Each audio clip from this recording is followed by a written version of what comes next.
સૃષ્ટિનો સર્જનાર એને તમે ઓળખી લો.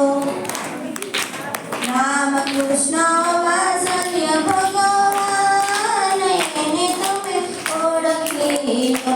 જુઓ પાણી પર ફોટાનું પૂતળું બન્યું, એક ફળ જળ જેવું બિંદુ બન્યું. વે તો પુષ્પે